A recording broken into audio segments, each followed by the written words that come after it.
Remember just in time to add myself to my own stream. Good evening, everybody. The future is in decay.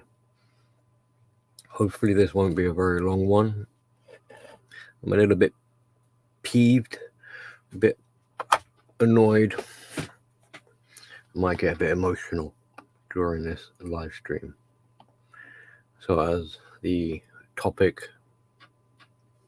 is presented, we're going to be discussing schools. As many of you already know, I have a daughter in English primary school years. That is between the ages of 5 and 11.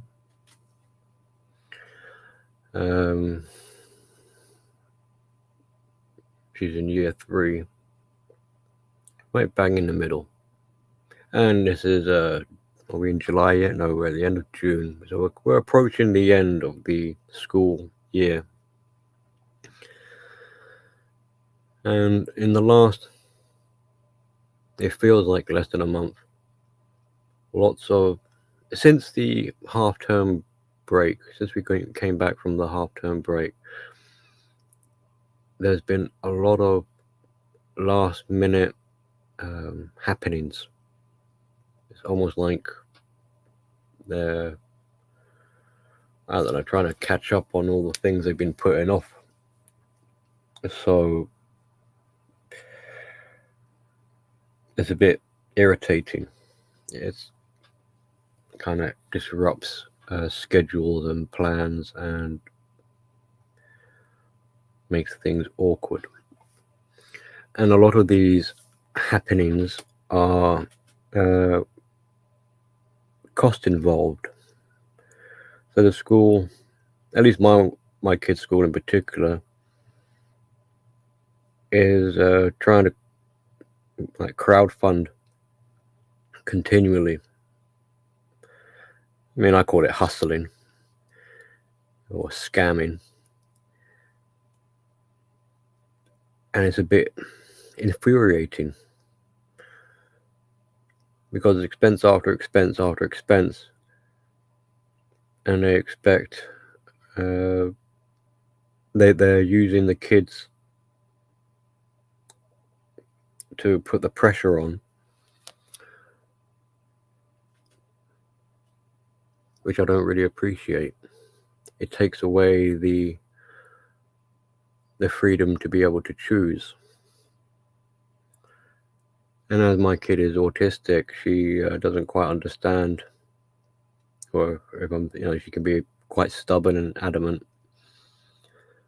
So I've been getting into sort of heated, well, not really debates, but altercations with my own kid over some of these matters, because she wants to participate, and there's me being grumpy dad saying no and trying to elaborate as to why, but she doesn't have the ability to properly understand.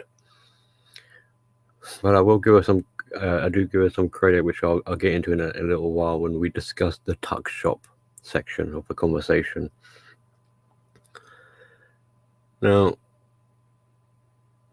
some of this I'm going to be bringing up from previous years, so I feel it's, as the topic we're discussing is about schooling, now's as good a time as any if I'm going to be sort of cataloging, archiving some of the things that we, as in me and my daughter, have been experiencing. I think the first one that really that ruffled my feathers was way back when we were like year 1,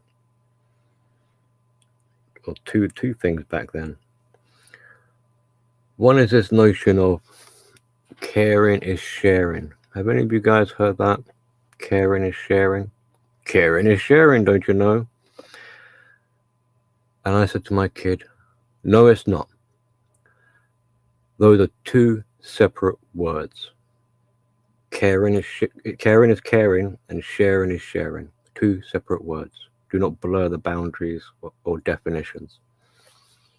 And I said this to some of the staff at the school at the time, and they were perplexed. They were like, "Well, what do you mean? What's wrong with caring is sharing?" I said, "Well, it might sound nice, it kind of rhymes, but it's dangerous. It's dangerous language. It's dangerous, and when directed or given into the hands of children. How so? Well, think about it at length. Well, not, I don't even think about that in that much length, but children, as we know, they want to feel accepted. They want to feel like they're being cared for. So if they take this notion of caring is sharing, and they want to be on the receiving end of being cared for, guess what they're going to do? They're going to start sharing. And predatory people will take advantage of that. Quite simply, let's say, if you say you care about me and you want to prove it, then share your wallet with me. Tell me your PIN number. See what I mean? Now, if you're a child, it's basically you twisted their arm into doing something that they might not feel comfortable in doing. So caring is not the same as sharing. Do not conflate the two words. If you hear people talking about caring is sharing, smack them in the face and say, no, caring is caring and sharing is sharing. Get it right. I ain't going to play this silly game. So there's that part. A good afternoon, gentlemen. Hands off my snacks. Yeah, exactly right. Well, if you care, you'd share your snacks with me, huh? See how I just blackmailed you? And then if you don't share it, oh, you don't care about me. Well, you're mean. I'm gonna guilt you. I'm gonna make you share it.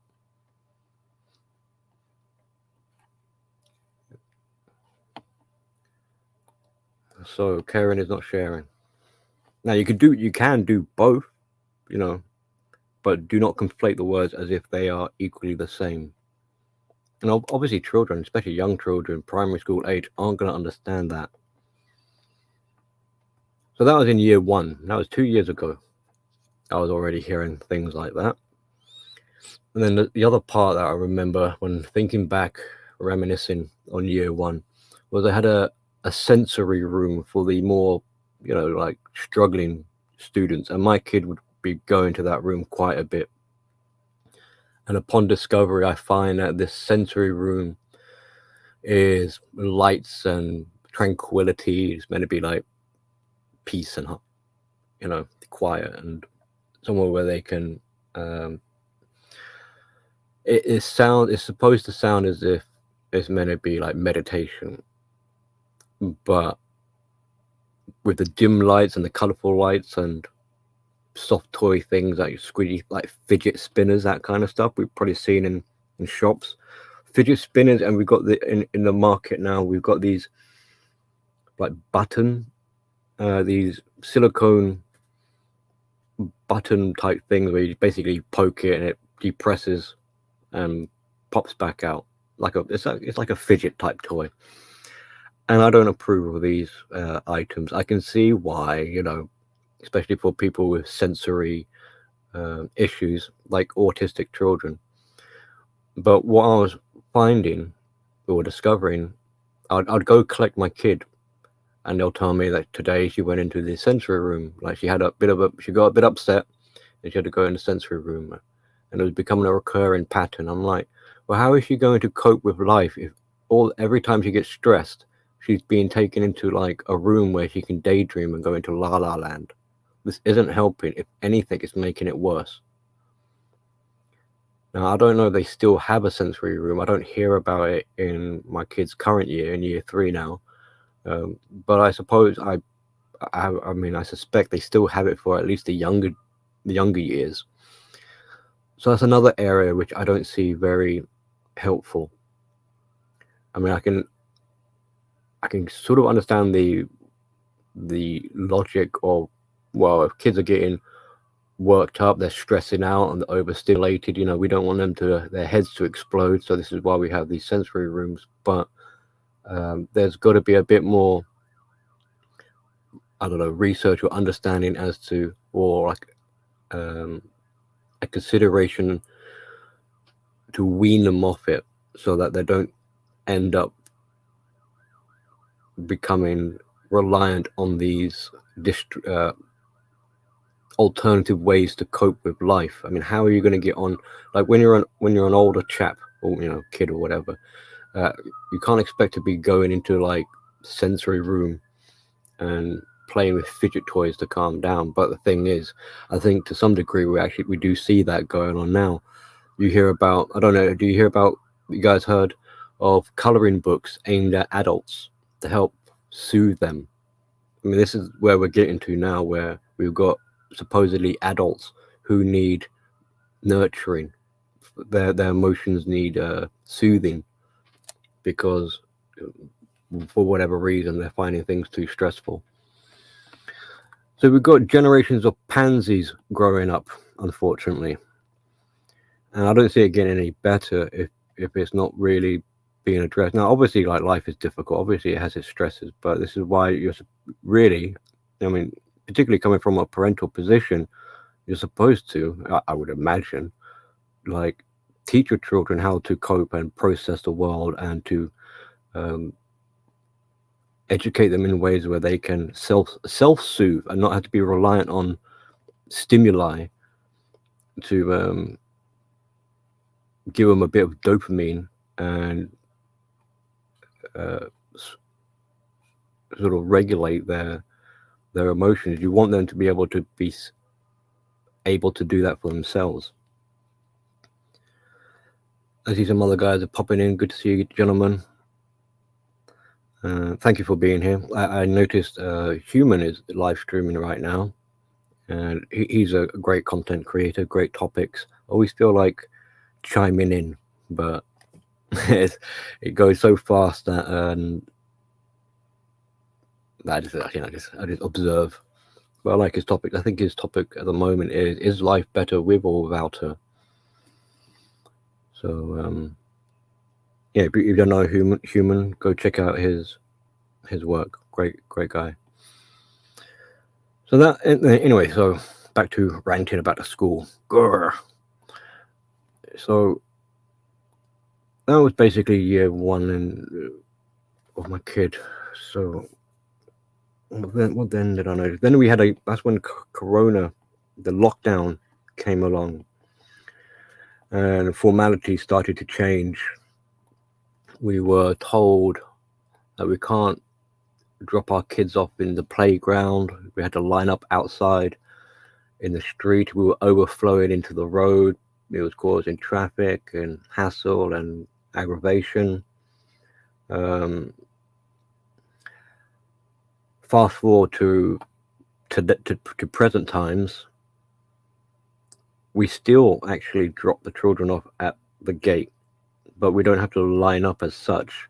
They try and tell us not to, what do you call it? Like clutter, like not clutter, like block the gate. So once your kid is through the gates, can you kind of step back, sort of thing. And what's a bit weird is that in the afternoon we're allowed to go into the playground to collect them. So it's sort of, why is it we can't go into the premises, in the morning, but in the afternoon we can? What's the artifacts of the lockdown situation has remained. Times are stagnated, so certain years come to school a little bit at different, like 10-minute earlier. Like the older years go to school 10 minutes earlier than my kids' year, so they stagnated the times. So yeah, remnants and artifacts of kerfuffle, and I don't see that changing. They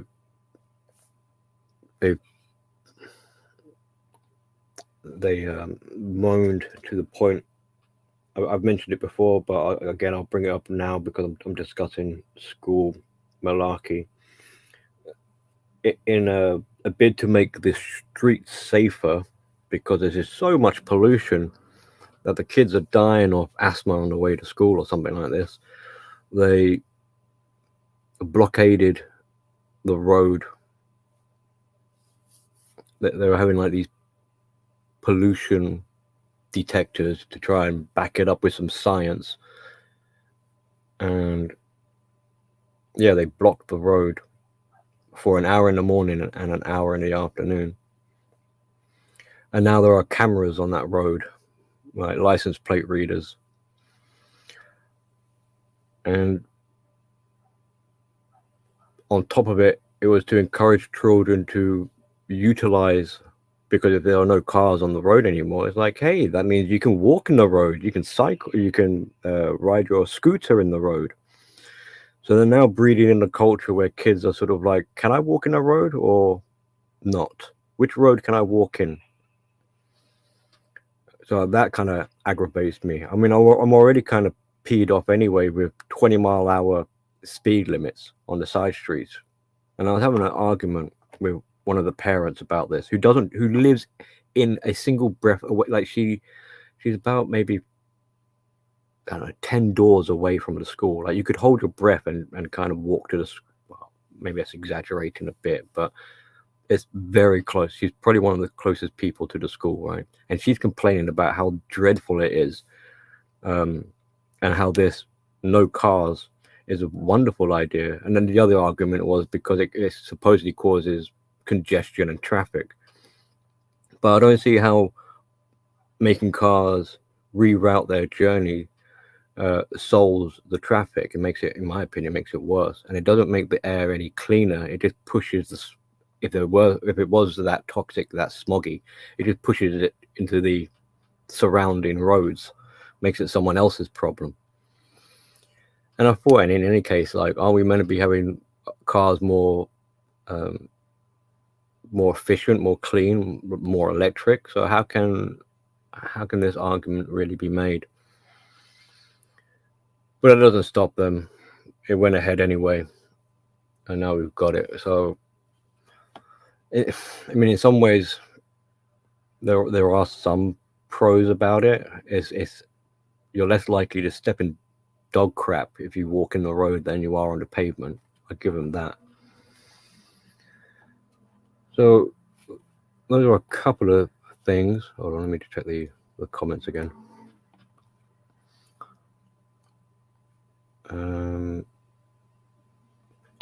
So Tim says, I don't know what this says. What did it say? School was horrible for me. Kids always tried to fight me and didn't learn stuff. Changed to senior school, 18 plus only. It was a breath of fresh air. No more fighting and stuff to learn. Well, yeah, that's the idea. You go to school to learn. And that's what I'm afraid of, that the kids aren't learning anymore. Or what they are learning is political issues. They're learning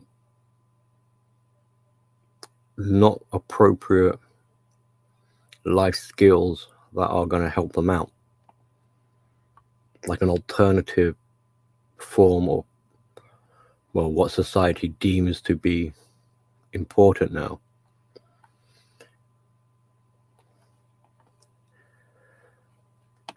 So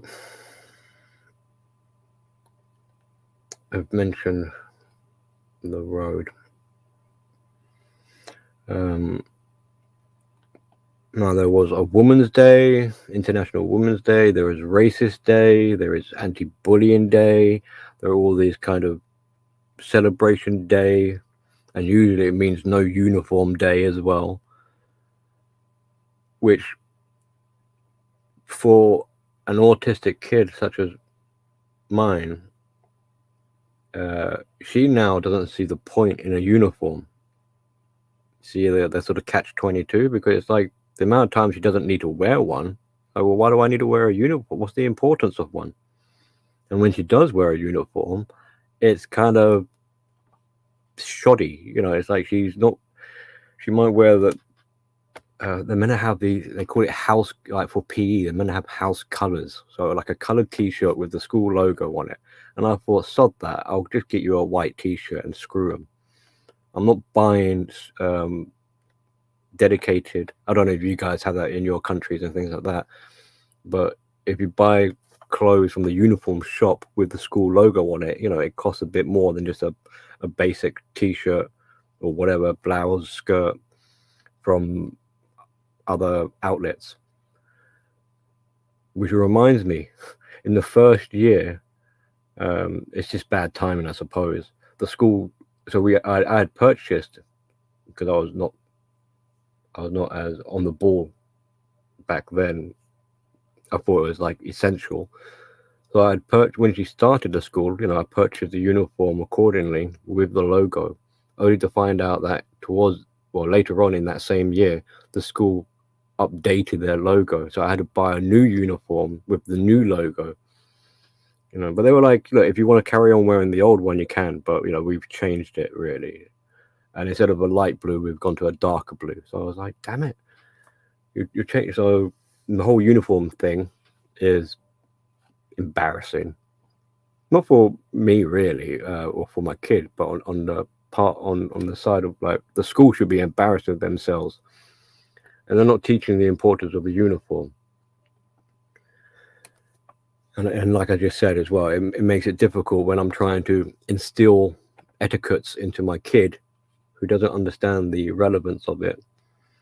And so instead, we have arguments trying to get her ready for school. I'm going to move on to, so with the pandemic and the lockdowns, schools went into that kind of online system. I think we're all sort of familiar with that. So homework and lessons were online, and that has caused a blunder. And there's also another sort of artifact of, I'm not sure if artifact's really the right word, but the problem persists. So the level of kind of homework has just been going out the window completely. I mean, I don't even know if she has any homework anymore, really. It's pitiful. And the principal at the time during the lockdowns was trying to moan at me and say, like, your kid is falling behind. I can't remember what her email was, but I was so outraged. I wrote her back and I was like, but I'm not going to be blamed for picking up the pieces where you guys have dropped the ball. I'm not the one who closed the school down. So give me a break. Like when I'm doing these online classes, now I've got the kids stuck on my computer, hijacking my computer, and you're giving all these links out to other websites to pad out your lessons or whatever. Like one of them is called some sort of like, it's got a couple of letters and then it's called Rock Stars. It's like a maths game, but in this maths game you can earn points and tweak your profile picture. Like you can change the hair, give it glass, make it customized, using the points you've earned for doing these math challenges. Well, again, for a kid like that I've got, she's more interested. She does it occasionally, but she's more interested in messing around with changing her avatar. And I don't see that very healthy. And as a consequence, obviously the kids are on the internet more and messing around. And another thing as well is luckily, I think I caught it. I managed to dissuade her. But when she realized that her classroom is online and she could see the names of her peers, and she was seeing comments, she was like, oh, you mean I can write messages to my friends? I'm like, oh my god, my daughter's now a troll without realizing it. So yeah, she wanted to spam them all, and thought this would be jolly good fun. But luckily, I mean, I get her to go straight to the homework, and we log out as soon as it's done. She's glad it's done, and she wants to log out. She doesn't want to linger. If she lingers, then she would probably start nattering to her class friends. I mean, it was handy in a sense when it came to writing Christmas cards, because then I could see everyone in the, every child's name in her class and be like, oh, that's how you spell their name. They all got funny names. So those kind of weird things. And online, parents' meetings. This was now optional. It became an online parent meeting. And it's kind of like, damn it, like, look, I'm happy to come into school and do it in person, but you want me to set up a webcam and be video streaming or whatever to do this parents meeting, and I don't want you in my home. I'm happy to come to the school. I don't want you coming into my home. But they don't see it quite like that. So the option is like, well, then fine, come to school. But I have had in the past a couple of times when it's like, well, no, we're going to have to do it at home. The kid doesn't want to go back with, once the kid is at home, she wants to stay at home. She doesn't want to go back to the school again. Anyway. So more recently, we had a library trip recently. My kid more or less sort of begged me to come along, so I attended. And there I am, in part with the class teachers, now looking after maybe 4 or 5 kids. Not properly looking after them, but still, it's sort of like, hey guys, come on, maybe you should get out the road and listen to your teacher and pay attention, guys. So we go to the library. The kids, I don't think, it's meant to be like an introduction to the public library, not the school library, the public library. And they've got some assistants or whatever, staff members from this public library, hustling, like, hey kids, welcome to the library. Yeah, you can borrow up to 20 books. Oh, it's fantastic. Reading is wonderful. I mean, great, fine, yes, okay. Encourage the kids to read. That's good. Hey, we'll get you signed up today for a library card. I'm like, hang on, what the? Yeah, and you'll be on the system or whatever. You can borrow up to 20 books. And we've got a challenge for you guys. If you can read 6 books during the summer, you win a prize. Kudos to you, or something like that. So I was kind of relieved that I attended, because I got to see what they're up to. And I'm like, so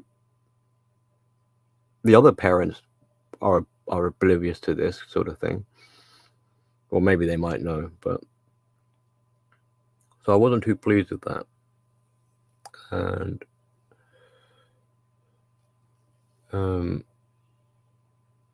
so that's a library card system. So remember that, because I'm going to be talking about card.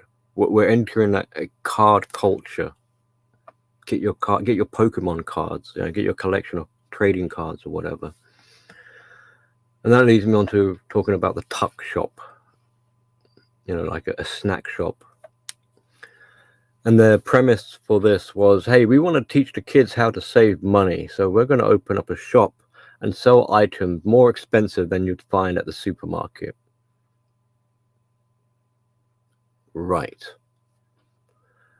I mean, I'm looking at, here are some examples of what we're selling. And I'm like, right, a banana, 25p. And I'm like, 25p for a banana? I mean, in the supermarket, for £1, you get 8 of them.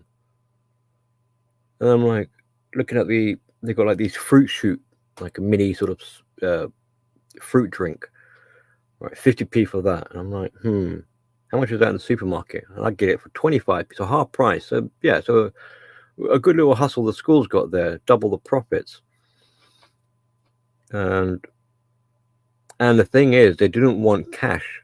So they said, right, go online, pay the online system, we'll give your kid a card, and they can use the card for the tuck shop.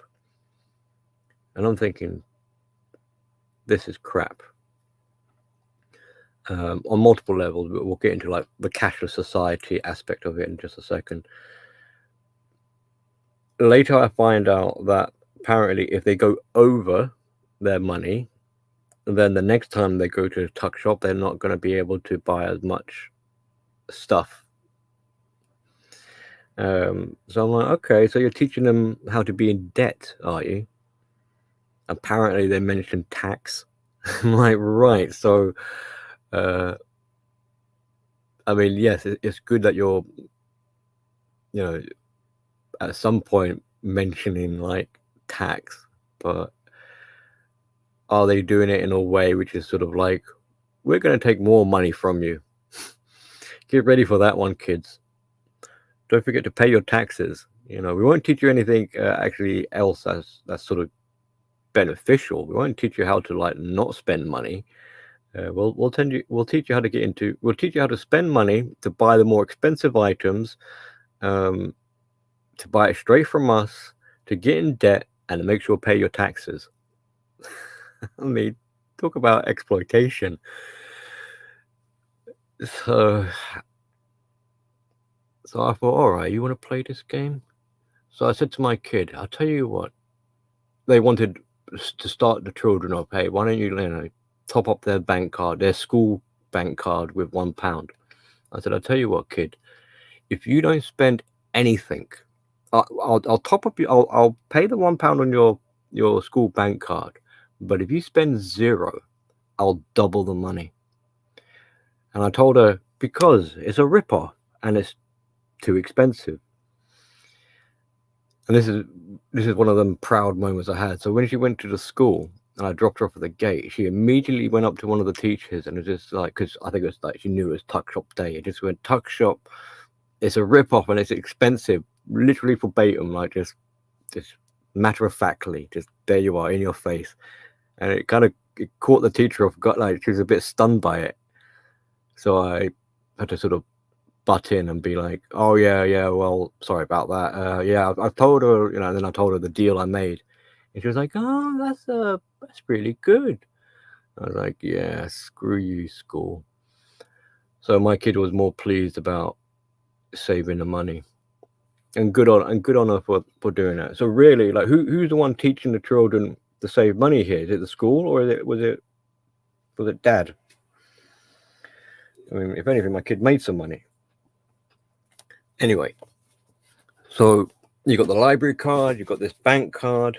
Oh, actually, we'll mention why is cashless bad in the hands of children. I mean, and as we can all sort of chip in here a little bit, we all know, like, I mean, when you've got coins, when you've got notes, when you've got hard cash, it's a bit more tangible, right? You can see how much you've got. I've got £5 in my wallet. I obviously can't spend more than £5, otherwise, like, there's literally no money in my wallet. But when you've got a card, you don't. I mean, all right, who knows how much money they've got in their account exactly off the top of your head? I don't think anyone does. So you don't really know how much. You've got a card on you.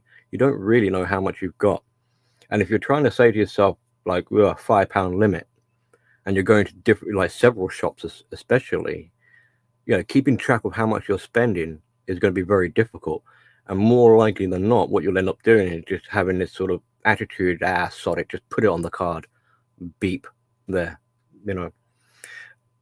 So you can see how you can easily overspend if you've got a card system, and you're not paying attention to how much you're spending and what you've got left. You're not really being accountable. And on top of it, I mean, if you're literally bringing your bank card with you, like in grown-up world now, if you're bringing your bank card with you, you've essentially brought your entire bank funds with you. You know what I mean? Like, at least if you had £5 in hard cash in your wallet, you're not bringing your entire bank account with you. So if you hit that limit, you've kind of more in the safety zone. And on top of it, it's a digital, like, obviously with cashless, you're translating physical material goods along with digital numbers, obviously for your digital card. So you're kind of blurring the lines between, like, the metaverse here, and it makes evaluating an item's worth harder to do. Like, let's say you got, for you Americans, like some dollars or whatever, you got $2, or in UK money, £2. That's more tangible. You can be like, right, for this money I've got in my hand, I can get X, Y, and Z. But if you're now just got digital numbers just floating in the ether, which you can't really hold in your hand in a tangible sort of way, then what does it really matter how much goods are in the real world, especially when you just have the mentality of like, yeah, I'll just put it on my card. So we have this sort of like, it's a little bit like the caring is sharing, like a blurriness of defined boundaries.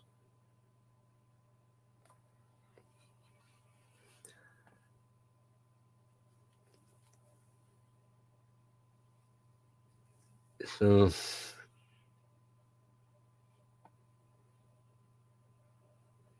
yeah, that's what I'm thinking anyway, is one of the problems with this cashless. And obviously there's many other arguments to be made, like they're tracking you, they're looking at your itemized things that you're spending on, and things like that. So that's the tuck shop fiasco. I think it's still going on. Now, more very recently, and to very present day, like this week, tailing off from last week.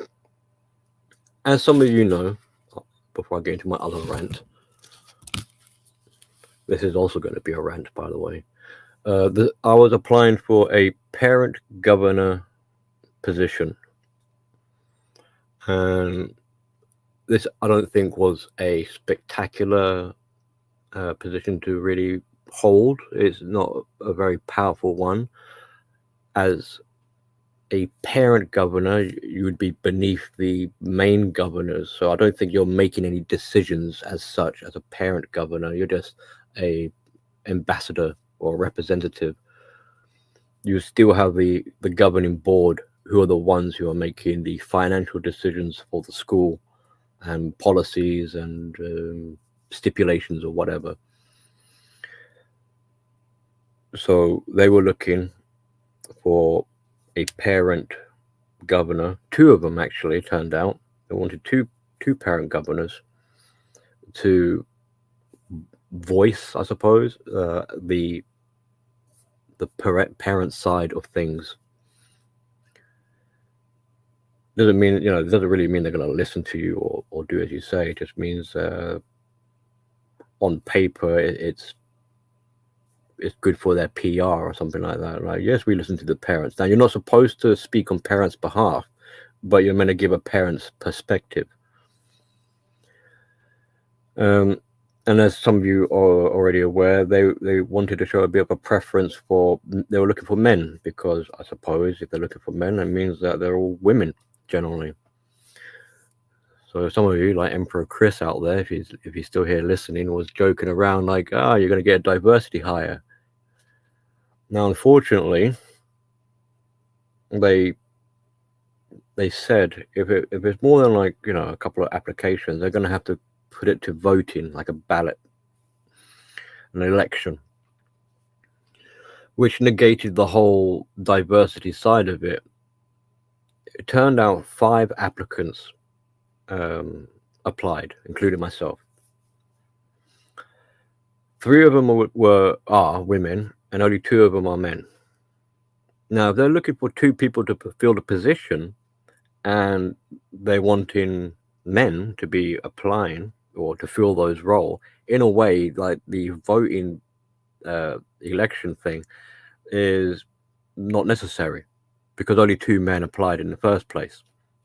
Job done, really.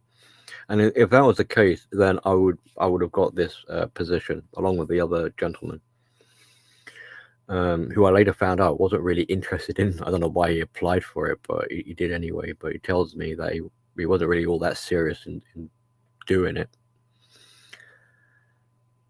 And so like voting week came along.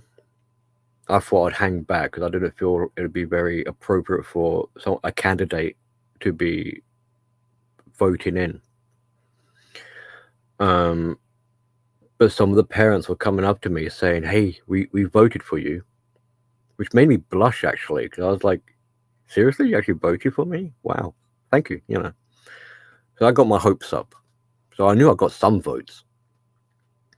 Anyway, I got a phone call from the principal the other day, and she informs me that, sorry, you didn't get it.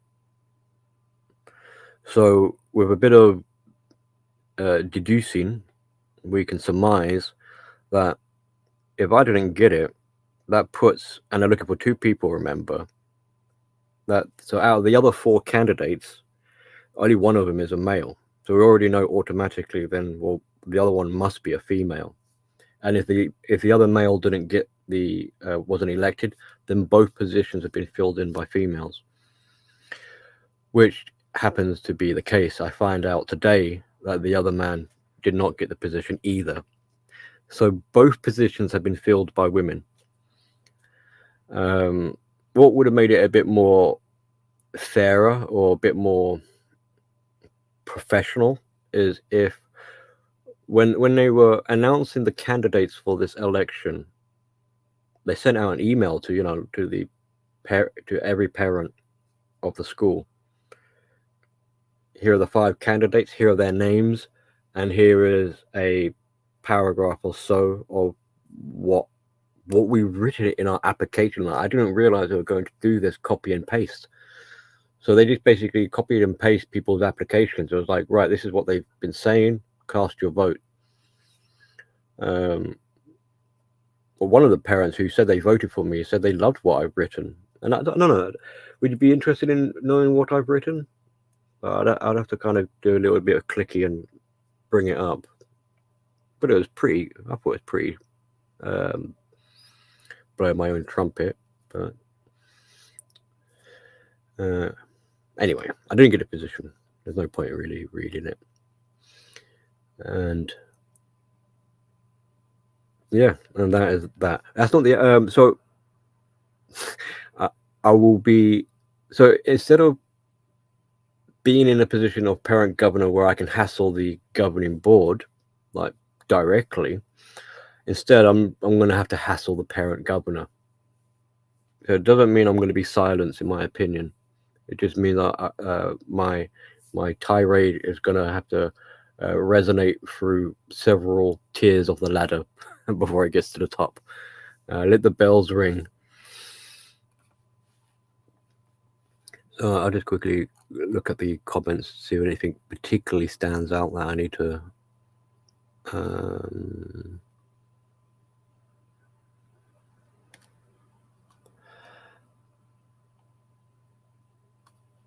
Oh, sorry. I know I'm going back. I don't know how long ago this was, but Shinobi1, good to see you, brother.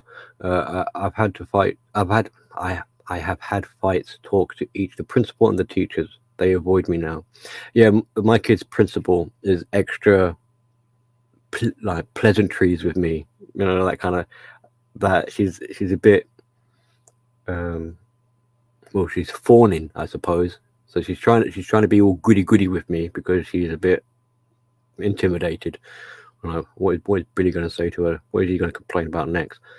Good riddance, says Brother One. Those scumbags kicked out teachers who didn't take the fake facts. I'll make sure to let them know. Well, funny enough, thinking back to year 1, there was my kid's first teacher was a male, and he was an all right guy. I mean, he was very blue-pilled, very meek, but for all intents and purposes, he was a nice man. And the school hasn't got hardly, like, maybe about 4 or 5 off the top of my head. And now he's gone, so there's like one less sort of thing. Yeah, he left due to sort of like stress. And we can kind of imagine the sort of stresses. We could, have a guess what led up to the stresses. But I hope he returns, having been enlightened or a bit more clued up with life. Because in year one is when my family, like the woman, left and broke the family apart. So I was talking to the teacher, this gentleman, discussing what was happening to keep, to be responsible, because it's like, please keep an eye on my kid. We're going through a lot of family issues right now, and mum's sort of walked out on us, and he was flabbergasted, and he started to cry. He like saying like, I've never heard what, as I was telling him the situation and some of the events leading up to it and what was going on, like in a sort of story like format. He was like, I've never heard anything like this before. So he was completely speechless, and I'm just dumbfounded, and had a lot of compassion and heart there. I mean, it was kind of surreal.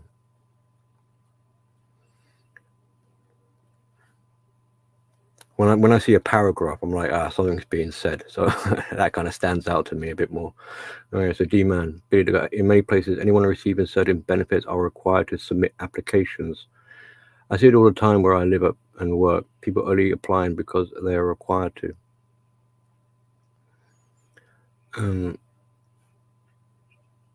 Yeah, that kind of like segues into what I'm about into the next sort of topic.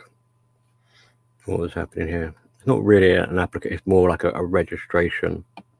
But registering is a bit like an application.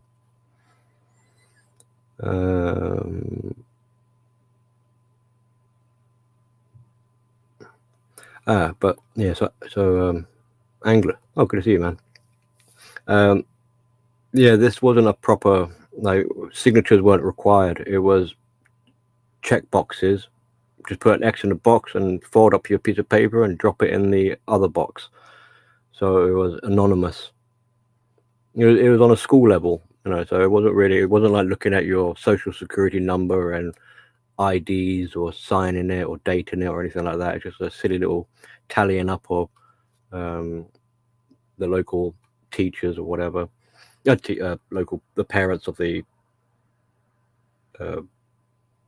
school, and who knows how they were voting. I mean, this is why I was thinking they should have made the candidates' names anonymous, because if they were sort of feminized and avoiding men, then they could easily see, like, here are the women, and I'm going to put an X next to the women. I suppose, like, it could have worked the other way, where, I mean, really, it should have worked the other way. I mean, well, really, if they were looking for only men to fill into positions, then any female application shouldn't have been considered. Not to sound discriminatory, but, what's the point of asking for males to fill in a role, and then 2 roles, and you only get 2 males applying? I mean, bingo, you hit bullseye, right? You got 2 men applying for 2 positions. That's it. But now you're going to resort to having a ballot system where it just makes that whole thing redundant, because now it's so I'm guessing now anyway. So never mind that, I suppose. Well, they've got women on their board, and presumably the rest of the members are all women as well. So they're back to the same kind of situation where they started with, where they are underrepresenting men, and it's not going to really look good on them. So whether they stay or not, who knows? But either way, I'm going to have to take my gruffles, my complaints to them, and be like, right, you're going to have to do the arguing on my behalf. Like, here, this is my complaints. You're going to have to take that to the board and argue it, and get it right, damn it. So I'm gonna be a bit underhanded or undermining some of their.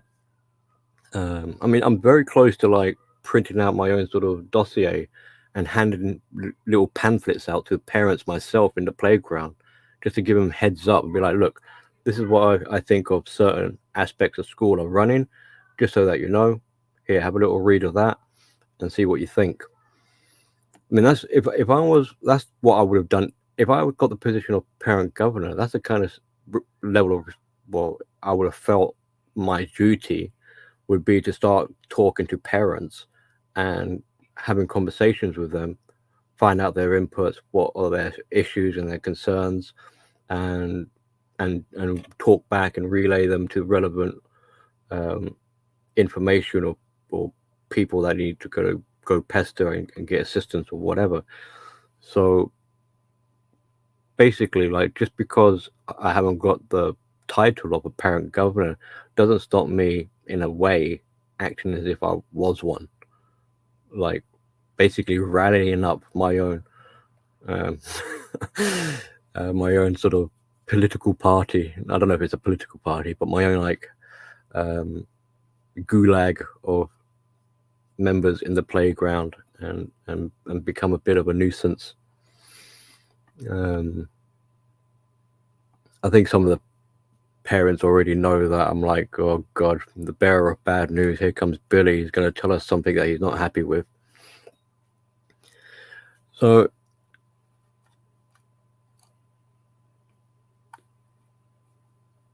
good mother's here. Good evening, Mom. They aren't legally allowed to discriminate on a sex bias in the advert. I have a client that wants to hire only men for her positions, and she does.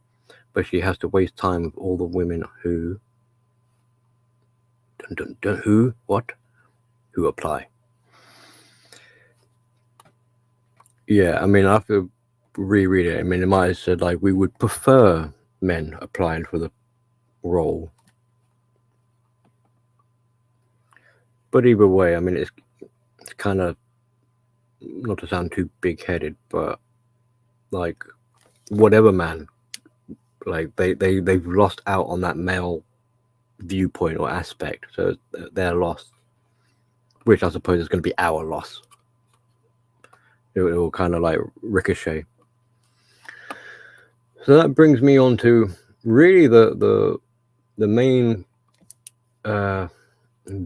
beef or whatever of the reason why I wanted to do this live stream was I kind of hit a limit. I was just like, you know what, F this. I'm pretty pissed off, and added to all the other kind of shenanigans that are going on, it's led me to be like, sod this. I'm gonna speak up about it now.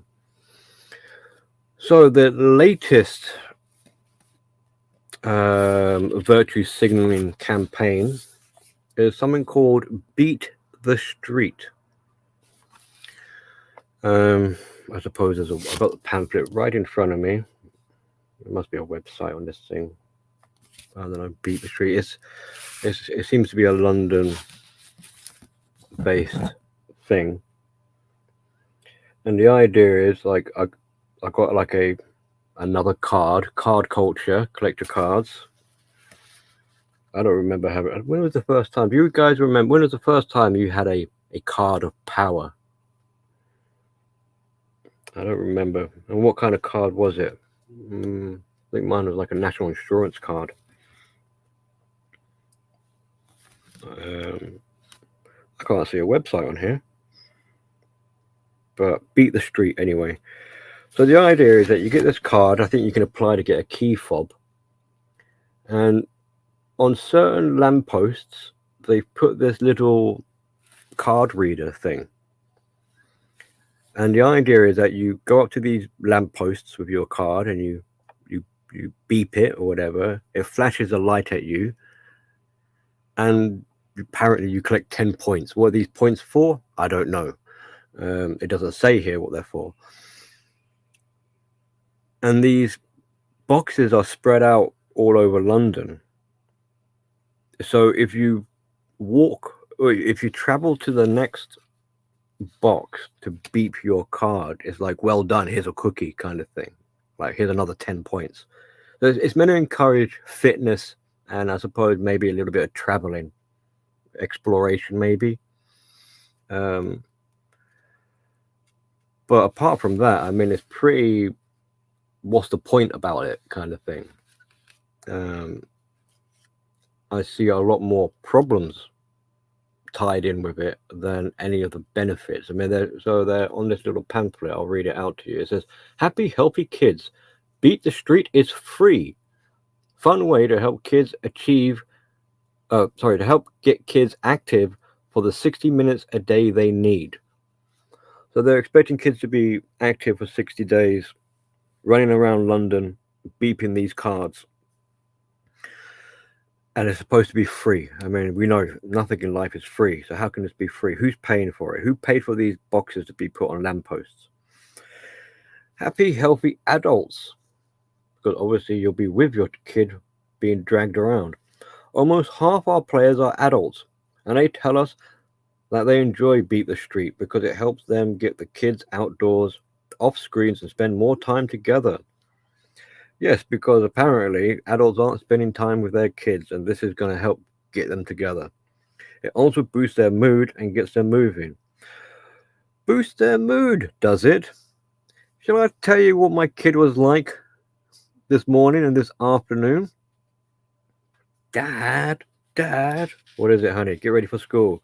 Beat the streets. Wait, never mind that. Get ready for school. No, beat the streets. You know. And then when I pick her up, I think I've lost the card, and she's busting out crying because she thinks she's lost it. I'm like, let me look in your bag, and luckily it was in her bag, so the waterworks stopped. But it's like, oh, this has improved your mood, has it? You've got worked up and crying over something that you don't really need. I don't see how this is improving your mood. It seems to be increasing your stress levels. And mine. Now here's a quote on this leaflet thing from apparently one of the mums. And it says, "I started using my card that came home from school with my son who is 7. We had a few beat boxes near the school and also a few near my house. I tried to encourage him to collect points after school and found it a fun way to spend time together. All of a sudden, I started finding myself collecting points." I mean, how old are you? This is meant to be for kids, right? I found myself collecting points while my son was at school. Oh, you cheeky sly mum. While the kid's at school, there you are, behind his back, collecting points, huh? I think I got hooked. Ha ha. It literally says, I think I got hooked. Ha ha. Calm down, Billy. Right. One of the best things besides one of the best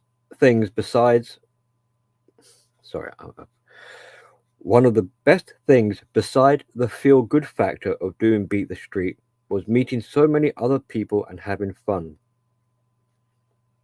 I mean, this is meant like literally, you could be jogging and beep it while you're jogging. So how is it you're meeting people? Are you telling me people are hanging out by these little boxes and this is now a social gathering spot? What a load of baloney. Right. Now, in my psychological manner that I like to often apply where possible, we'll break it down further. So, what do we have here with this? I mean, on the surface level of things, it's wonderful, right? You know, what's so bad? Why are you being such a naysayer, Billy? You know, let me have my cup of tea has gone cold. I'm gonna need to have a. Yeah, you want to donate something? Donate a little, I don't know, thermos or mug warmer or something. Maybe I should drink beer.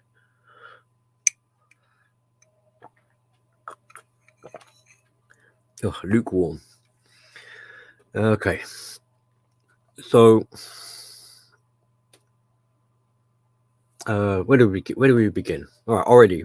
So I think I'm hooked on it. So we've got addiction. We're already looking at addictiveness, and it's stimulating. I mean, you beat this card, it flashes lights at you, like brainwashing you. Like I get my dopamine hit, and we can use this as a springboard. So it's like if I can get you addicted to these cards, what else can I get you addicted onto? With a point system. What are these points for? Who knows? And as kids, like, I'm sure, correct me if I'm wrong, but didn't Pokemon have a issue with kids going on like little Pokemon hunts because some of these locations were in dodgy areas and they were, drawn by their by the power of the Pokemon, by the power of the Pokey. Um, Maybe it's Pookie and Ray Ray. And so I've already got my kid now wanting to travel all over London beeping this card. I'm like, no way, no bloody way. I mean, it sounds nice, you want to visit the whole of London and all this sort of stuff, but come on now. And like Pokemon, there'll be an element of competitiveness, amongst. Yes, good mother just mentioned it right now. Like hits the competition buttons, yeah, because it's like how many points have you got? Like, oh, I went to where and beat my thing. And there's also a distraction from school because I wouldn't be surprised if all day long my kid is wondering about beat the street with that obsessive compulsive aspect of it. And then as I mentioned earlier, instead of improving people's moods, it creates extra palaver, so extra anxiety, extra stress. At some point there'll be an element of guilt here because if I say no to my kid, I'm going to feel guilty for depriving her the chance of beeping her card. So we have, what else do we have? We have mindless conformity because you got, like, you're in the playground and some muppet is walking around with these leaflets like, here you go, here you go, here you go, kind of thing. Well, my kid was the one that gave me this, so presumably they were handed out in class to her. So come on, kids, you get one, you all get one. And you know what kids are like? They're just going to be they're not going to be like exercising any critical thought, because they're just going to be complicit. They'll be like, oh, okay, this is what we're going to do, is it? Okay, I'll give it to my dad when I get home, and I'll nag at him to register my card and sign me up. So hand over some contact information probably, and go to this website, which I don't want to have to do. And if I say, like, because she wants to obviously be a part of any school regime or gimmick or whatever, she doesn't want to feel left out. I mean, the only reason why she was okay with the tuck shop was because of the idea of like, oh, dad's going to double my reward, So, I mean, I'm having to resort to like, well, this is a little bit of bribery.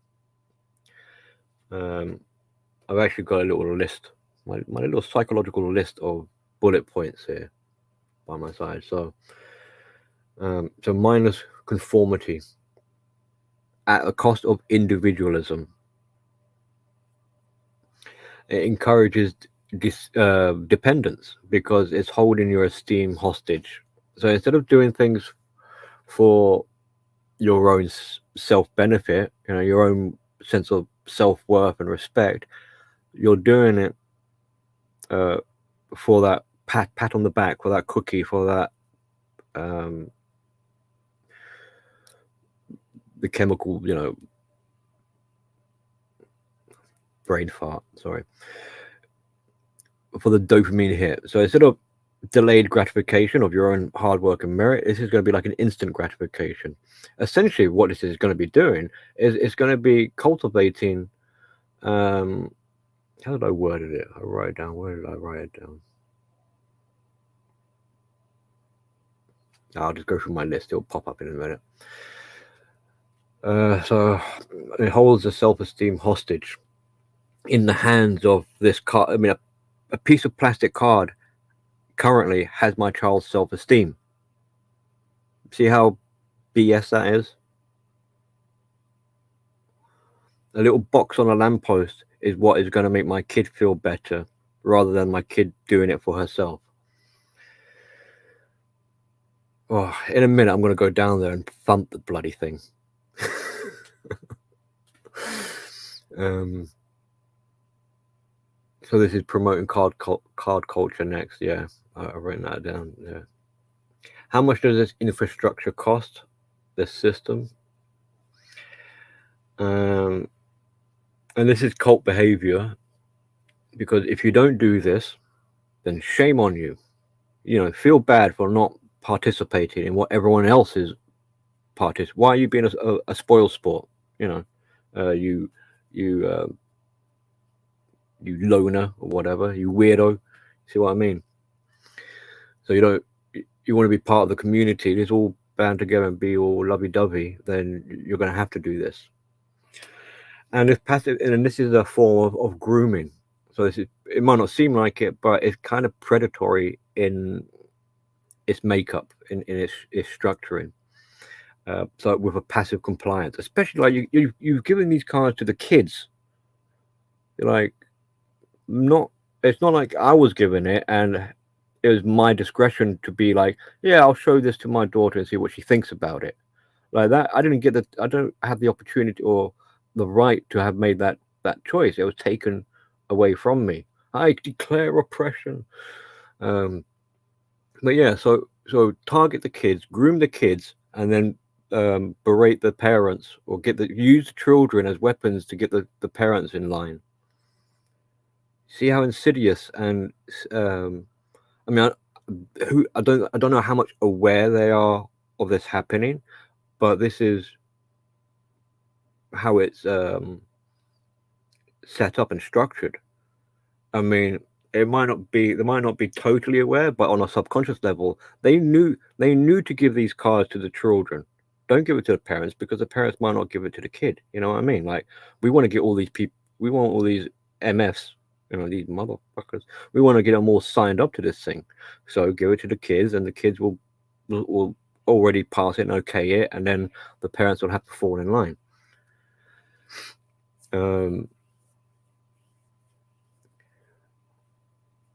So why do we need things like this to get people fit? I mean, don't get me wrong, like obviously fitness, health, yes, exploration, yes, wonderful, great, whatever. But why do we need, are we that messed up in the head that we need to be incentivized to do these things? We can't do it for our own self-interest. So essentially, are we having to like bribe people to do things that will benefit them? Is that what we're sort of suggesting with policy or with schemes like this? So forget anything about improving determination or motivation, one's own motivation. If anything, this would be a loss of being motivated, because you become reliant on this reward, flashy light thing to make you do anything. So it's going to be like tidy your room. No, I can't be bothered. Why should I? Well, because it'd be good for you. Well, you have to give me a reward. So you mean I have to bribe you to get you to tidy your room? And that's the sort of way it will be in the future. Extrapolate that into other aspects of your life. Be like,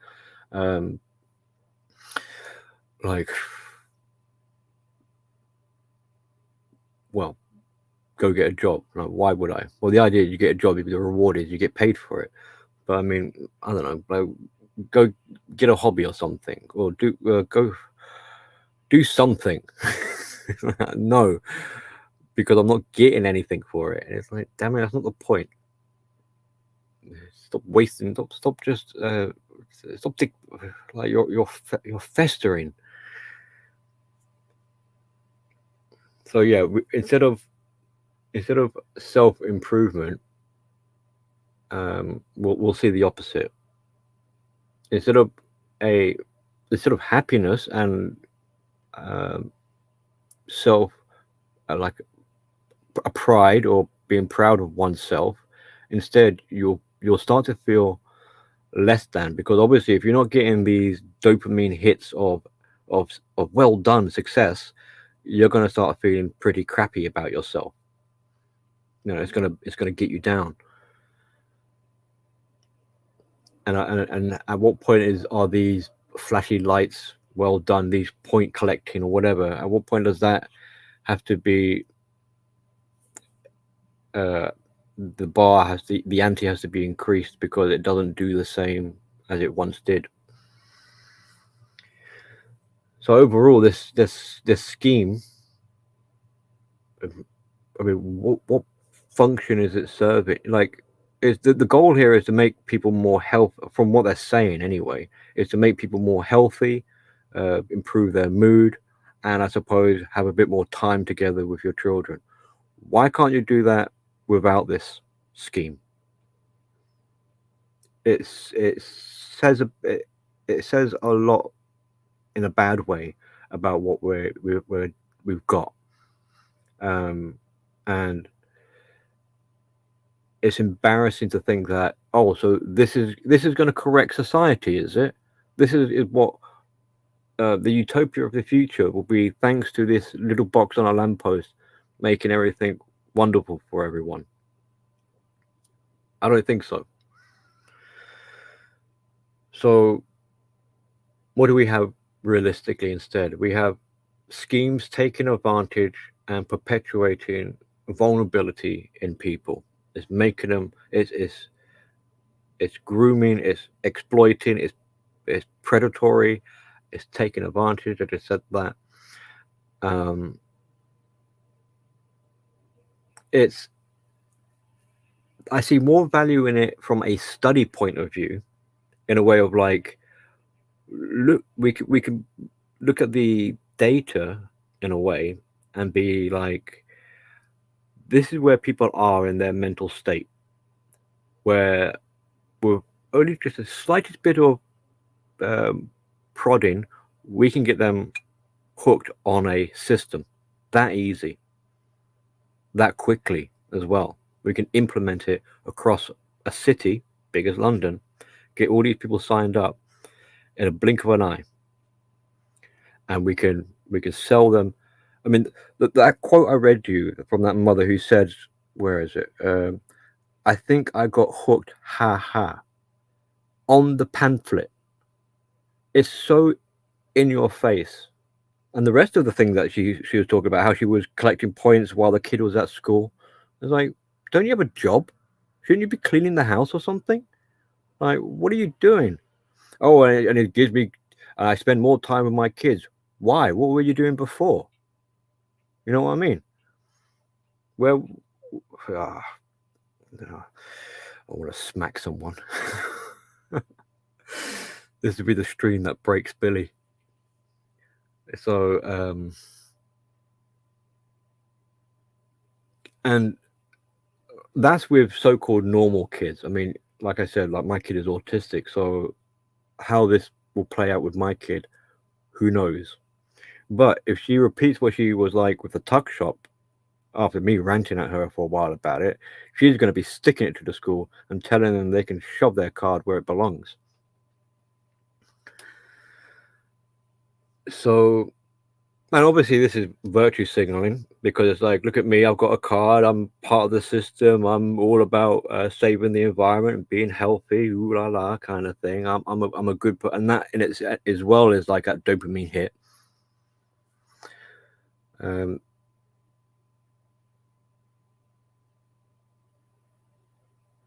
mean, what I would prefer is the investment going into the like what it should be going in for is like the education of teaching children how to have their own self-esteem for themselves, to do things of for their own self-worth and their own self-respect. Then they won't need any of this crap.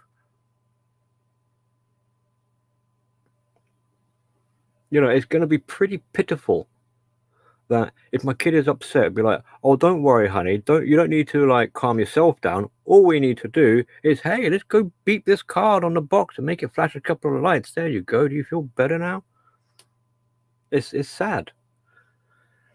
So as we just covered with this addiction, we've got vulnerability, we've got seeking approval, we've got virtue signaling, we've got grooming, we've got scamming. I mean, we're looking at, unfortunately, I hate to say it, the N word, narcissistic. We're breeding a culture, we're raising a culture of narcissistic addicts. And here we are hoping narcissism will go away. No, we're breeding narcissism. I mean, people have mentioned it before that, they're noticing it more now in society. It's increasing. No, it's much worse than that. It's not just increasing. We're actually cultivating the narcissism, and we're taking it into a new era. We're evolving narcissism. We're mutating it. The narcissism we have today is a different kind that humanity has ever experienced. It's built upon the narcissism of the past. It's a narcissist being cultivated by other narcissists. So it's kind of like narcissist version 2 point whatever. Maybe, who knows what kind of version we're on now.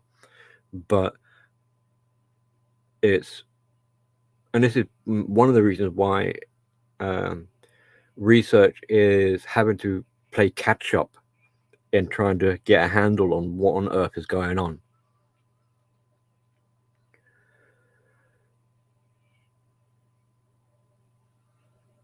So, which reminds me, this idea, like, now I have to, in real time, do a bit of self-soothing here and be like, well, remember, Billy, remember, there is no way to happiness. You can't go around chasing happiness. Happiness, being happy right here, right now, is the way. And take that with you,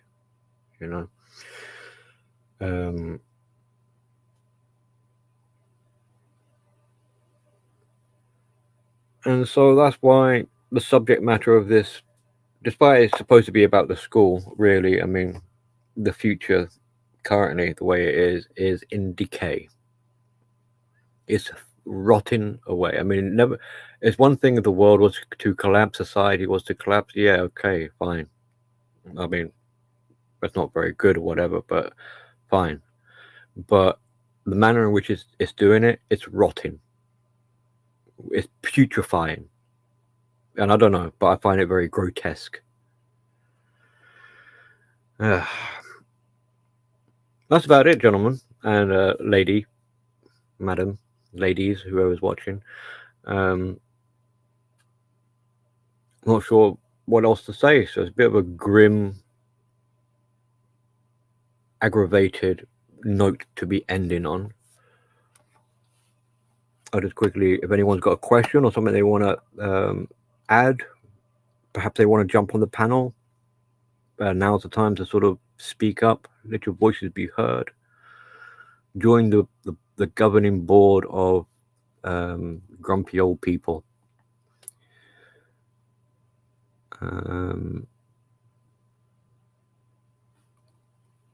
Oh yeah. So yeah, it's predatory and perverted in nature. A perv made up this game. You should find out who at the school inspired this particular idea and sort that crazy bitch out. Well, I think this is more on a governmental level or borough level. So it's not the school maybe in terms of handing out the pamphlet, but they're not the organizers of this scheme. They're not the ones who put the school aren't the ones who put the boxes on the lampposts. Imagine how many kids are going to run across the road just to scan this bloody card.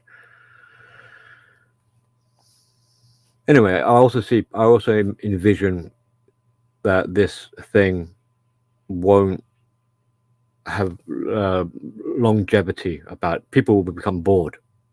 And they'd be like, oh, sod it, can't be bothered. Which would be a good thing. So when the coup agenda began, the school created Gmail accounts for all the students to get online classroom. Yeah. My kid had you had the main classroom account, which was on the Google thing, and then, like I said, with that, like a mass other alternative websites for other little things. So each of them, well, that sort of mass website had a login One of them was just an online game, just for novelty's sake. But you know, oh, I see. Is that a question from Tim? If you have a kid with autism, tell him or her to look at people's actions, not words. That's where I went wrong. Yeah, she kind of naturally looks at actions because words are structures of sentences and concepts are a bit too out of reach for her. So if she kind of gives you a bit of like a daydreamy look because she's kind of mesmerized by what she's seen. And from what I understand, autistic people are very visual based. So this is why they try to give them flashcards. I don't know if you know about that, or like break situations or things down into like a color code system. So they might not have the words to describe how they feel, but they can be like, I am in the red zone if they are angry and stressed, or I am in the green zone if I am relaxed and okay. I'm in the blue zone if I'm feeling down and depressed.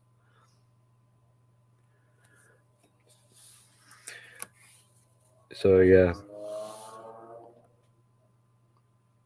So when I do speak to her, I have to break my wording in a poignant way and reiterate to make sure I get clarification. She's at least kind of getting the gist of what I'm saying. Because obviously, if I'm speaking to her like I am right now, should zone out. She might pick up a couple of words here and there, but she's not going to understand the ins and outs of what's being said here. So, I mean, it can be a bit irritating in the sense that if we're having like we had a play date over the weekend, like I took one of her friends to an indoor playground, and the mother came along with us. I mean, I'm good friends with her, so we can be nattering away as adults, like me and this mother, and my kid isn't really listening to the conversation, but doesn't want to be left out as well. So she'll kind of interrupt and be like, hey, don't forget me, hey, I've got something to tell you. Oh, look. And then she'll sort of start trying to say something. She takes the podium, as it were, and she starts to try and explain whatever it is that she wants to talk about. And in her broken English, I have to kind of decipher and translate and reword it to make it easier for other people to understand as well. Because quite often they look at her with confusion. They're like, "What is she trying to say? What is she going on about?" And I'm like, she's reminiscing on the events earlier during the day. She's telling you how her day was at school or something like that. Ah, yes, now I see. I understand now. But you get to. I don't know if it's like because I'm obviously her father, so I'm very conditioned and used to her communicate. Like I can understand her pretty well. It's rarely like she'll totally lose me, and I'll be like, "What on earth are you talking about?" So it's just I believe like just with some time, she trains you to be able to understand her. So I guess her teachers can understand her generally. And this is the thing, she prefers adult company than children of her own age, which is a bit sad because, I drop her off at the playground and she immediately tries to find her teacher because she'd rather stand next to her teacher than to try and mingle with the school friends, because the teacher will have the patience to sort of try and understand her, which she likes, and she feels a bit more cared for in that sense or attended to. Whereas with kids, they get so baffled, and then the kids are like, I'll see you later, and they run off and play football or something like that. So I'm sure she feels misunderstood or not seen by children of her own age, which is unfortunate. But there's that little part of me that thinks, well, okay, she might be missing out on a bit of childhood here.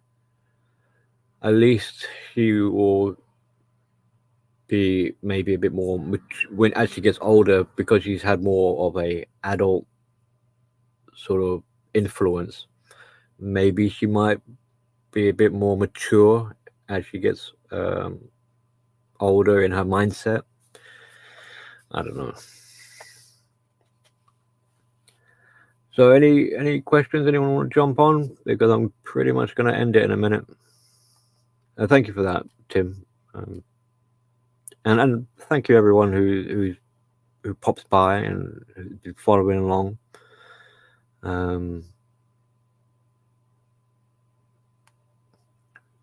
When we're approaching the end of the year, and I mean Friday we've got the school fair. There's going to be a bouncy castle. There's going to be face painting. Cakes are being sold. The school is asking for donations. There's going to be a raffle. And it wasn't that long ago there was a fair for some other reason.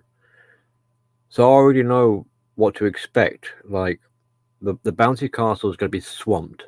And then there's going to be a lot of upset kids because they're not going to be allowed. There's just too many kids to go on this small bouncy castle. The raffle is a rip-off.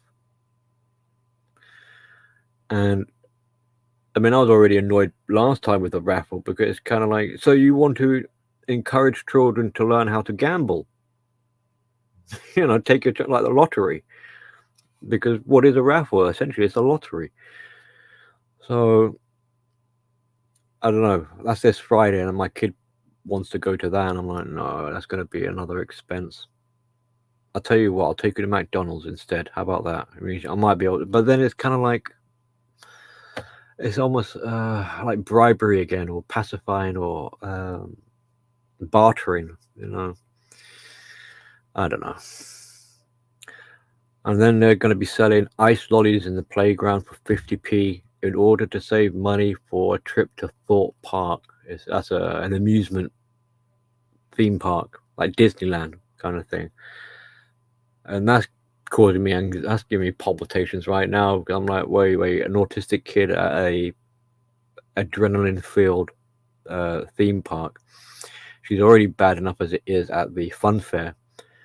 Oh boy, I don't know about that one. And there's also a National History Museum trip on Tuesday coming up, and I've already put I have to go to that one because that's going to be an all-day trip, and I just have this premonition of like, I don't think my kid will handle it very well. I mean, on the one hand, I think she'll be all right, but I think it's more for my own anxiety that I want to attend rather than hers, if I'm honest. I just don't know how she's going to be for a whole day school trip in the center of London. So yeah, and then I don't know if there'll be a sports day, and then the last day of term is usually like a celebration, like a no uniform sort of party on down, half day kind of thing. There's only a couple of weeks left, so you can see like it's going to be pretty busy my end in terms of the school day, whatever.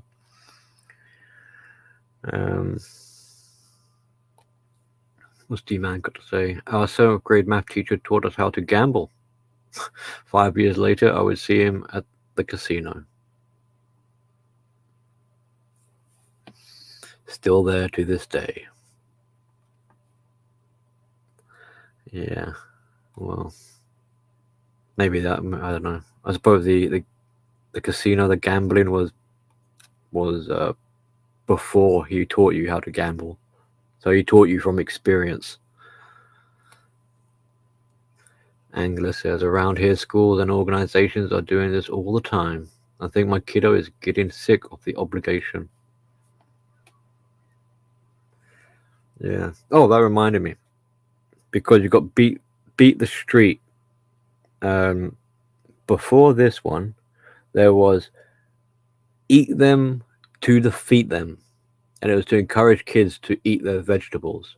So you might have seen that one around, especially if you're from the UK. And it was trying to portray vegetables as the enemy. Like, we must go to war against the vegetables. Which, this is how unaware they are, because they've got the mindset of like, how can we get kids to eat vegetables and fruit, I suppose, because it's good for you, it's healthy. I know. We'll make it a battle, and in that way, like, so defeat them. They're the enemy. They're the bad guys, and if you want to beat the bad guys, you got to eat them. But aren't fruit and vegetables meant to be our friends? So you got all these kind of like, here's a picture of a tomato, and they made it like it's like the attack of the killer tomato almost. Angry eyes, angry mouth, and it's like foaming at the mouth or whatever. Like, yeah, like bad guys. And there's a potato, the same, like the squadron of vegetables, the enemy. And there were a couple of commercials on TV about it. I can't quite remember how they were structured or whatever, but it was like, we're going to war. Come on, guys, get your guns it's sort of a gun. It's like, get your knives and forks. We're gonna stab these to death and beat the evil vegetables and eat them.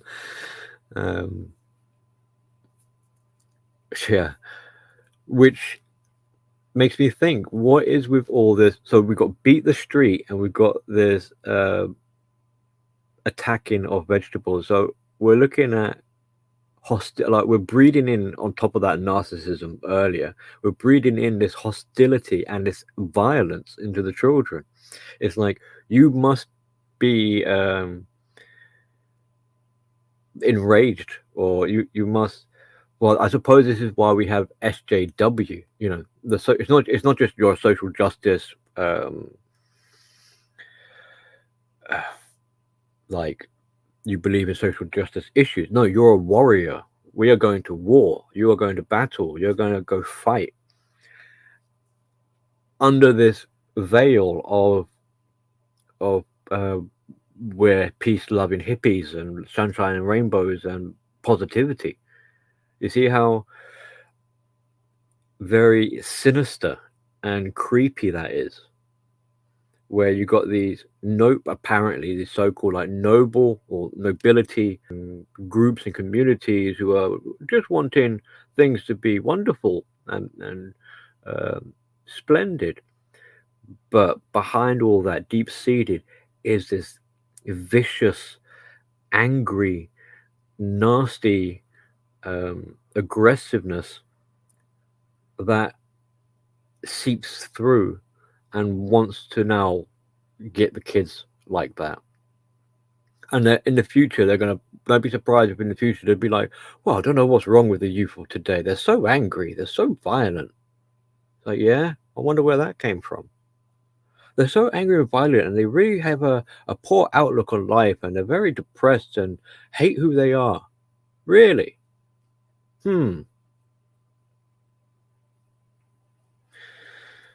But anyway, I think I'll leave it there. Pretty much got what I wanted to say off my chest. Well, thanks again. Enjoy the rest of your week. Look on the bright side of life. All right. Take care, everyone. Have a good night.